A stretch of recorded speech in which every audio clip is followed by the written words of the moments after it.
Salam sepak bola, teman-teman netizen atau warganet yang saya hormati semuanya. Welcome back ke konten terbaru dari channel YouTube Triple B. Kemarin memang saya tidak membuat konten teman-teman karena saya sangat sibuk.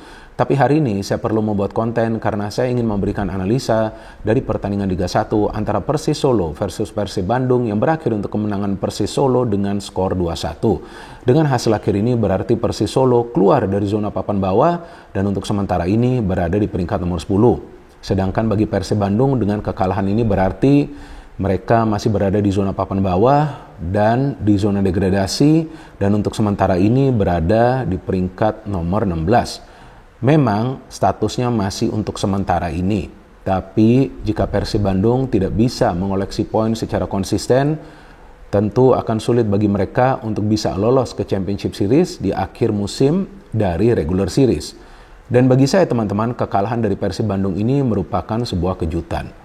Karena di pertandingan sebelumnya lawan Bali United, kita bisa melihatlah ada perubahan dalam permainan Persib Bandung, apalagi di lini pertahanan. Karena bagi para pemain Bali United sulit sekali untuk bisa mengandalkan strategi counter attack, bahkan mereka tidak bisa menciptakan banyak peluang yang berbahaya. Dan saya masih ingat di pertandingan tersebut, di babak kedua, Bali United tidak bisa menciptakan satu pun peluang yang berbahaya. Dan memang dari segi permainan dari Persib Bandung semalam tidak mengecewakan. Mereka bermain baik, tapi ada miskomunikasi atau juga koordinasi yang tidak rapi di lini pertahanan Persib Bandung, apalagi ketika Persis Solo itu mencetak gol kedua ya, karena Ramadan Sananta sama sekali tidak terkawal di dalam kotak penalti pertahanan Persib Bandung. Padahal kita tahu Ramadan Sananta adalah salah satu striker selain Fernando Rodriguez yang main bagi Persis Solo di pertandingan semalam. Artinya ketika ada target man, maka target man tersebut harus dikawal secara ketat. Gak perlu juga dikawal oleh satu pemain saja, tapi kalau bisa ada dua pemain yang silih berganti melakukan man marking terhadap striker tersebut seperti yang dilakukan oleh Jamie dan juga Rian Midziar di kubu Persis Solo dengan mengawal David Da Silva, sehingga David Da Silva tidak mudah untuk bisa mendapatkan banyak peluang, walaupun ketika dia sudah mendapatkan peluang yang berbahaya sulit juga untuk menjebol gawang dari Pancar Nur yang memang bermain baik. Tapi tentu Persis Solo layak memenangkan pertandingan semalam teman-teman, karena walaupun Persib bermain baik, bahkan lebih banyak menciptakan peluang daripada Persis Solo, tapi Persis Solo unggul dari segi taktik. Apa taktik dari pelatih Persis Solo, Leo Medina? Nanti akan saya jelaskan, tapi pertama-tama saya ingin memberikan informasi tentang lineup dari kedua tim. Nah, kalau dari Persis Solo yang menariknya bahwa Leo Medina melakukan dua perubahan di lineup. Yang pertama, Ramadan Sananta diberikan kesempatan untuk bermain dari awal menggantikan Arapenta Purba. Artinya apa? Ada banyak opsi di depan bagi Persis Solo. Karena selain adanya Ramadan Sananta, ada juga Fernando Rodriguez, ada juga Musa Sidibe, plus ada David Roni dan juga sesekali Messi Doro akan naik untuk membantu serangan dan juga coba untuk mendapatkan ruang di area pertahanan dari Persib Bandung. Selain itu juga yang dipilih adalah Bagaskara dan bukan Fakih Maulana di posisi fullback. Selain itu, pemain-pemain yang turun adalah pemain-pemain yang sama yang turun dari awal di pertandingan Persis Solo lawan Dewa United yang berakhir dengan skor imbang 0-0 ya. Dan unik juga ya, dua tim ini punya kelemahan yang sama, yakni di lini pertahanan. Tapi kali ini Solo cuma kemasukan 1 gol. Dan juga yang menariknya juga, dua tim ini sebelum bertemu di pertandingan semalam juga mencatat clean sheet pertama mereka di pertandingan sebelumnya ya. Kalau nggak salah, Persis juga itu clean sheet pertama lawan Dewa United. Kalau Persib kan memang clean sheet pertama lawan Bali United ya. Dan dari Persib Bandung, pelatih mereka Boyan Hodak juga melakukan dua perubahan di lineup karena absennya Alberto Rodriguez karena terkena akumulasi kartu kuning, dan juga ternyata Nick Kuipers yang absen ya, karena ya kalau yang saya baca beritanya bahwa ada urusan keluarga. Jadi dua perubahan itu terjadi di center of defense. Nah, ketika saya lihat lineup dari Persib Bandung, saya mulai ragu. Jadi saya mulai ragu bahwa Persib ini akan sulit lah mencatat clean sheet. Karena nih dua perubahan itu terjadi di center of defense. Yang sebelumnya center of defense itu sangat vital. Betul kan? Untuk bisa menyulitkan para pemain Bali menciptakan banyak peluang. Apalagi di babak kedua di pertandingan tersebut. Kan absen nih Alberto dan juga Nick Kuipers. Yang dipasang adalah Victor Igbonevo dan juga Rahmat Irianto. Rahmat Irianto tidak mengecewakan sama sekali. Jangan salah. bagus banget, bisa nutup ruang, sesekali ikut maju, membantu serangan juga. Tapi Igbonevo saya melihat kesulitan untuk bisa membaca pergerakan dari para pemain Persis Solo yang melakukan pergerakan tanpa bola. Jadi tampak dia lebih fokus ke pemain yang menguasai bola, sehingga ya kita lihat ketika bola itu sering di-crossing ke dalam kotak penalti, sulit bagi Igbonevo untuk bisa menghalaunya keluar. Bukan berarti tidak bisa menghalaunya, ada beberapa kali dia menghalau tapi tidak mudah juga. Nah artinya Rahmat Irianto itu memberikan covering, tapi kan tidak selalu dia akan bisa memberikan covering. Jadi dua center back itu harus bermain sama bagusnya. Seperti yang tadi saya jelaskan di kubu Persis Solo, Rian Midziar dan juga Jamie, luar biasa, fight banget mereka. Ya, dan disitulah kita melihat kesulitan bagi Ciro Alves juga untuk bergerak. Maka itu gol dari Ciro Alves itu kan juga ya dia cetak dengan coba untuk placing bola ya, dan akhirnya dia berhasil. Tapi kan bukan dari proses memberikan crossing ke dalam kotak penalti pertahanan Persis Solo, tapi adalah shooting langsung dari Ciro ketika dia mendapatkan umpan dari McLeod. Nah selain itu pelatih Persib Boyan Hodak menurunkan pemain-pemain yang sama yang turun sebagai starter di pertandingan lawan Bali United. Nah, dari jalannya pertandingan yang menarik, bahwa dua tim ini mengandalkan taktik pressing. Jadi ketika dua tim mengandalkan taktik pressing, yang perlu diperhatikan adalah untuk mengurangi jumlah pelanggaran. Karena kalau banyak melakukan pelanggaran, yang pertama, pemain yang banyak melanggar tentu bisa juga nanti mendapatkan kartu merah, karena banyak sekali melanggar, bisa saja mendapatkan 2 kartu kuning.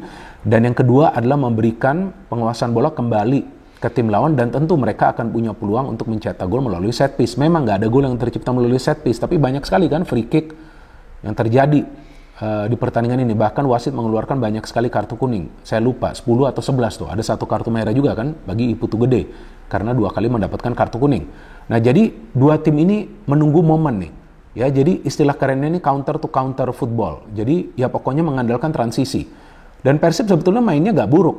Bahkan saya melihat setiap pemain mereka atau semua pemain mereka itu ikut juga terlibat dalam proses bertahan. Tapi ketika mereka serang balik, tampaklah kecepatan mereka dalam juga memberikan passing. Jadi para pemain Persib juga gak lama menguasai bola. Nah ini yang saya katakan kan, harus mengalirkan bola secara cepat. Tapi sulitnya adalah untuk memberikan final pass yang akurat dan juga untuk menciptakan peluang yang berbahaya di babak pertama. Maka itu di babak pertama sebetulnya Persib tidak bisa menciptakan banyak peluang yang berbahaya. Sedangkan dari Persis Solo mereka juga kesulitan untuk membuka pertahanan dari Persib. Karena para pemain Persib disiplin banget, nunggu di tengah. Belakang tuh rapat, tengah tuh padat. Udah bagus cara bertahannya. Dan ketika beberapa kali Persib itu membangun counter attack, sebetulnya ya mereka bisa saja membuka pertahanan dari Persis Solo. Tapi kita melihat juga ketika mereka menciptakan peluang, form dari Pancar Nur juga bagus. Dan akhirnya Persib bisa mencetak gol ketika Ciro mendapatkan umpan dari McLeod. Wah, ada gol. Ini gol yang sangat indah. Ya kan dia melakukan placing bola. Saya kira dia akan memberikan umpan mungkin ke David atau juga ke sebelah kanan ke Iputu Gede. Tapi dia melakukan placing luar biasa. Persib unggul. Tapi bagi Persis Solo tidak membutuhkan waktu lama untuk bisa membalas. Kalau nggak salah hanya 1 atau 1,5 menit. Dan lihat saja proses serangannya nih. Dan saya ngelihat di sini Edo agak kesulitan ya untuk bertahan ya. Karena memang seperti yang saya jelaskan beberapa kali, bahwa pemain ini akan lebih bermanfaat bermain sebagai wingback. Kalau disuruh bertahan agak sulit bagi dia. Dan dia memang mengawal Musa Sidibe. Jadi Musa Sidibe untuk bisa keluar dari kawalan Edo bermain sedikit ke dalam. Ketika dia bermain sedikit ke dalam, ada Mesidoro yang switch position. Dia ngambil posisi dari Musa Sidibe. Jadi ketika Musa Sidibe main sedikit ke dalam, nah, Edo naik untuk mengawal dia. Nah, di sini di ruang pertahanan sebelah kiri Persib itu terbuka. Sehingga ketika Musa Sidibe memberikan umpan kepada Mesidoro, Mesidoro free. Dan kita tahu Mesidoro adalah raja assist. Dia memberikan crossing kemana? Ke tiang jauh. Tidak ada pemain Persib yang bisa menghalaunya. Dan ketika di tiang jauh di sana, ada Ramadan Sananta. Itu peluang pertama dari Ramadan Sananta. Langsung gol. Memang dia adalah predator di dalam kotak penalti. Masih muda juga. Dan dia dipanggil ke Timnas U23 yang akan bermain nanti di Piala AFF U23 kan. Jadi memang ini striker killer nih, killer striker nih. Dan kalau nggak salah tuh Iputu Gede yang terlambat ya untuk mengcover. Dan setelah skor 1 sama, nah sama juga kembali permainan dari kedua tim nih.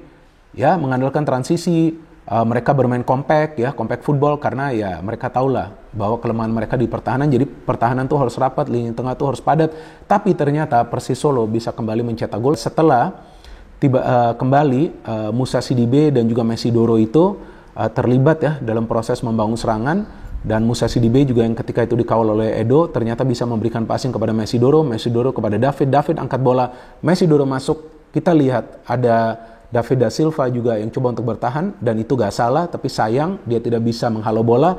Mesidoro bisa melakukan sentuhan dengan kakinya dan memberikan passing kepada Ramadan Sananta. Ramadan Sananta tidak terkawal sama sekali.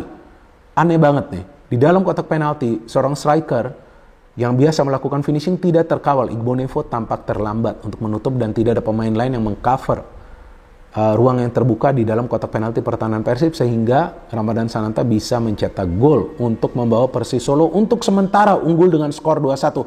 Sudah unggul, Persis Solo betul-betul fokus dalam bertahan, dan itulah taktiknya dari Leo Medina. Dia paham kalau dia meminta para pemainnya untuk tetap menyerang, bahaya.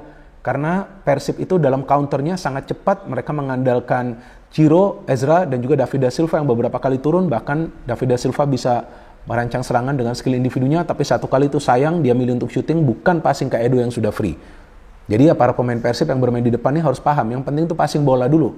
Ya Ciro bisa mencetak gol, ya, tapi belum tentu dengan upaya keduanya dia bisa mencetak gol seperti itu. Betul kan? Padahal bisa saja dia passing ke Iputu Gede. Oke lah, dia skor, bagus sekali. Tapi ke depannya belum tentu juga dia bisa skor seperti itu kan. Dan di babak kedua memang ada perubahan yang dilakukan oleh Boyan Hodak dengan mengganti ya pemain yang tampil dari awal ya, seperti Ezra Walian yang keluar. Padahal Ezra sih saya lihat mainnya bagus. Kemudian Edo juga keluar, masuk Daisuke Sato ya. Tapi saya ngelihat Daisuke Sato lebih defensif, jadi memang nggak ada pilihan bagi Persib untuk menyerang dari sektor sebelah kiri, dan Persib menyerang total di babak kedua. Dan Persis ya harus bertahan, sesekali counter. Namun saya melihat perangkap offside dari para pemain Persib bagus juga, karena beberapa kali para pemain Solo terperangkap dalam posisi offside. Dan David da Silva dapat banyak peluang ya di babak kedua ya. Ada 3 peluang, sayang dia tidak bisa mencetak gol, terlepas juga dari performa gemilang penjaga gawang Persis Solo Pancar Nur. Dan Maklok bermain sangat ofensif ketika Levi Madinda juga masuk. Levi Madinda bermain sedikit ke dalam, dan dari Persis Solo ketika ada serangkaian pergantian pemain dari Leo Medina, dia memainkan pemain-pemain yang punya naluri bertahan yang baik, sehingga itu juga menyulitkan Persib Bandung untuk bisa menciptakan banyak peluang yang berbahaya jelang pertandingan berakhir di kira-kira 10 menit terakhir. Dan ternyata Iputu Gede juga mendapatkan kartu merah. Jadi artinya sudah ada sebelumnya Febri Haryadi yang mendapatkan kartu merah, dan kali ini adalah Iputu Gede. Dan Alberto Rodriguez juga absen di pertandingan ini karena akumulasi kartu kuning. Artinya ke depannya para pemain Persib juga harus menjaga ya emosi mereka dan jangan melakukan pelanggaran-pelanggaran yang tidak perlu, agar ya mereka bisa bermain lah di pertandingan-pertandingan lain, karena ya Persib membutuhkan pemain-pemain pilar ya. Dan bagi Persis Solo ini kemenangan yang luar biasa, dan terlihatlah taktik dari Medina berjalan secara mulus, dan mereka punya pemain-pemain yang kreatif, yang bermain dengan visi, dan juga mereka punya finisher. So this is a good win for Persis Solo. Dan bagi Persib Bandung, mereka harus bisa mulai meraih kemenangan secara konsisten. Kalau enggak, saya gak yakin mereka akan bisa lolos ke Championship Series di akhir musim dari regular series. No hate, no politics, only football. Salam sepak bola.